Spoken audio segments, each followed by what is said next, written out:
Hello friends, কেমন আছে সবাই? আশা করছি সবাই ভালো আছে। আমি রাত্রি আরপিএ অনুসারে লাইফস্টাইলে সবাইকে স্বাগত জানাই নতুন একটি টিপসের ভিডিও আবারও নিয়ে চলে এসেছি। আজকে নিয়ে এসেছি দেখুন বন্ধুরা, এরকম পাতিলেবুর খোসা বা কমলা লেবুর খোসা কিন্তু আমরা প্রায় সবসময়ই ফেলে দিই। যখনই আমরা হয়তো লেবুর রসটা চিপে বার করে নিয়ে কোনো শরবত করছি বা অন্য কোনো কাজে লাগাচ্ছি, ভাত দিয়ে খাচ্ছি, তখন কিন্তু লেবুর খোসাটা আমরা ফেলে দিই। আর লেবুর খোসাটা দেখুন আমাদের কিন্তু অনেকটাই আমাদের সাংসারিক জীবনে অনেকটাই কিন্তু কাজে লাগে।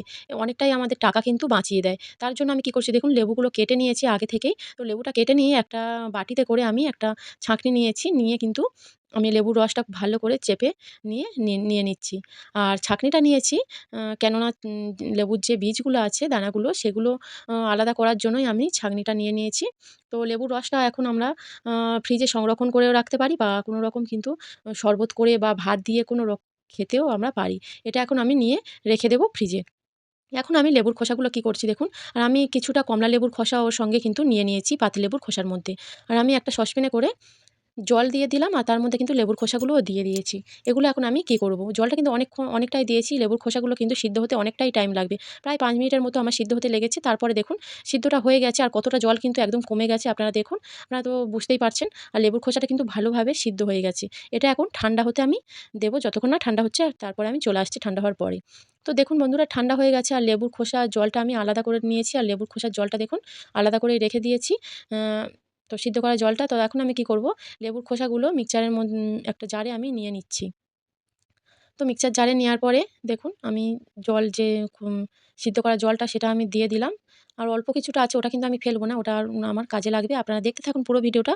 আশা করছি আপনাদের ভালো লাগবে। দেখুন আমি এটা ঘুরিয়ে নিয়েছি প্রায় একটু একদম মিহি করে কিন্তু আমি এটা পেস্ট করে নিয়েছি। তো এটা আমি এই পাত্রটার মধ্যে আমি এটা ঢেলে দেব। আর যে সকল বন্ধুরা আমার চ্যানেলে আগে থেকেই সাবস্ক্রাইব করেছেন তাদেরকে অনেক, অনেক ধন্যবাদ, অনেক ভালোবাসা। যারা নতুন আসছে তারা অবশ্যই চ্যানেলটি সাবস্ক্রাইব করে আমার পাশে থাকবেন।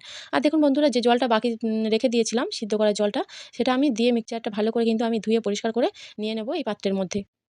ভালো লাগলে ভিডিওটা অবশ্যই একটা লাইক দিয়ে দেবেন আর ফ্রেন্ডস এবং ফ্যামিলির সঙ্গে অনেক, অনেক শেয়ার করে দেবেন। আর এখনো পর্যন্ত যারা ভিডিওটা দেখছো অবশ্যই একটা লাইক দিয়ে দেবেন। আর দেখুন বন্ধুরা, আমি পেস্টটা নিয়েছি, নিয়ে একটু তো ছিগড়ে, ছিগড়ে ভাব আছে। তো তার জন্য আমি একটা ছাঁকনি নিয়েছি, নিয়ে ভালো করে কিন্তু ছেঁকে নিতে হবে এটা। আপনাদের বাড়িতে ছাঁকনি না থাকলে বা আপনারা যদি তাড়াতাড়ি কাজটা করে নিতে চান, তাহলে কিন্তু একটা সুতির কাপড়ে দিয়ে কিন্তু আপনারা এই পেস্টটা ভালো করে ছেঁকে নিতে পারেন। দেখুন আমার ভালো করে আমি ছেঁকে নিয়েছি আর কতগুলো বেরিয়েছে। তো দেখুন এটা আমার ছিকড়েটা বেরিয়েছে, ওটা আমি কোনো কাজে লাগাবো না। এটা আমি অন্য জায়গায় রেখে দিচ্ছি। তারপরে আমি কি করছি দেখুন, বেকিং আমি সোডা দিয়ে দিলাম। ১ চামচের মতো বেকিং সোডা দিয়েছি। আর অবশ্যই কিন্তু বেকিং সোডাটা ভালো করে মিশিয়ে দিচ্ছি। আর দেখুন কেমন একটু ফুলে উঠেছে বেকিং সোডা দেওয়ার পরে। ভালো করে কিন্তু আমি এটা এখন মিশিয়ে নিচ্ছি। আর আপনারা এটা চাইলে কিন্তু একটা বোতলে বা কোনো স্প্রে বোতলে ভরে আপনারা রেখে দিতে পারেন। তো এখন আমি দেখানোর জন্য আমি কোনো বোতলে ভরছি না। এটা কিন্তু আমি যেকোনো বোতলে ভরেই রেখে দেবো। তারপর আমি কি করছি দেখুন, এটা কি কাজে লাগবে। তো আমাদের বাড়িতে তো গ্যাস ওভেন আমরা পরিষ্কার করি। তো কোনো ভিম বার বা অন্য কিছু সাবান, সার্ফ দিয়ে, তো সেটা না করে কিন্তু আমাদের কোনো রকম বাজার থেকে কিন্তু এরকম ভিম বার বা কিছু আমাদের কিনতে লাগবে না।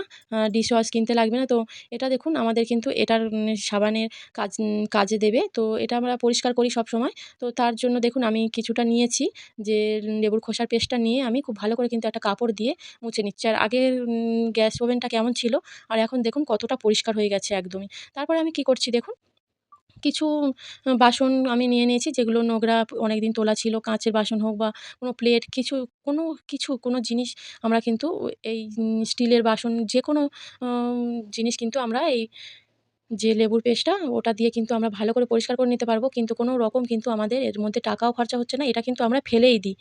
আর এটা ফেলে না দিয়ে যদি আমরা এইভাবে ইউজ করে নিতে পারি তাহলে আমাদের কিন্তু অনেকটাই টাকা বেঁচে যাবে। বাজার থেকে কিন্তু কোনো রকম ভীম, ডিশওয়াশ এগুলো কিনতে হবে না।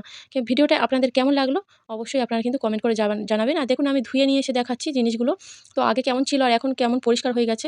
বাড়িতে কিন্তু আপনারা এইভাবে বেশি, বেশি না হলেও এটা কিন্তু আপনারা কম কিছু লেবুর খোসা দিয়েও করে নিতে পারেন। এই যেটা আমি পেস্টটা করেছি এটা কিন্তু প্রায় ১ সপ্তাহের মতো থাকবে। তারপরে কিন্তু নষ্ট হয়ে যাবে। আমি এটা কিন্তু ১ সপ্তাহের মতো যে করে যেখানে নিয়েছি। আছেন ভালো থাকবেন, সুস্থ থাকবেন।